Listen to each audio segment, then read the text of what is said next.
Hi hello friends నమస్తే అందరికీ. మేమైతే కొండపైన వెలిసినటువంటి ఒక విగ్రహము మీకు చూపించడానికి ఇక్కడికి వచ్చాను.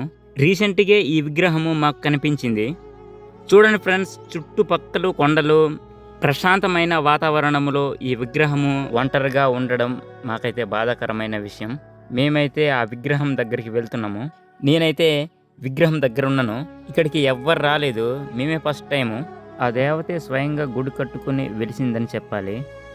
గ్రీన్ మార్క్ వేసింది కదా చూడండి, అది బయట గుడిలానే కనిపిస్తుంది. ఆ మెయిన్ విగ్రహానికి ఈ చిన్న రాయి అడ్డుగా ఉండేది. వేలతో పాయింట్ చేసి చూపిస్తున్నాను. ఆ ఆకారం చూడండి. నేను చూసిన వెంటనే నాకు కొంచెం భయం వేసింది. మేము ఉట్టి చేతిలో వెళ్ళకూడదని కొబ్బరికాయ, ఉదెత్తి పుల్లలు, అరటిపళ్ళు, పువ్వులు పట్టేసి వచ్చాము. పసుపు రాసిన తర్వాత ఆకారం చూడండి, సేమ్ గుడిలా ఉంది రాయి అని చెప్పాను కదా ముందు. చూడండి, ఇప్పుడు క్లియర్ కనిపిస్తుంది. ఇదే ఫస్ట్ టైం చేయడము మన పద్ధతిలోన, మనకు తెలిసిన పద్ధతిలోన.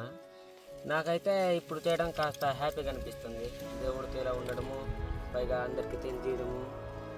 ఫ్రెండ్స్ చూశారు కదా, మాకు తెలిసిన విధంగా కొబ్బరికాయ, ఉదెత్తులు, పువ్వులు ఆ దేవతకి సమర్పించాము. ఫ్రెండ్స్, ఈ వీడియో నచ్చితే లైక్ చేయండి, కామెంట్ చేయండి.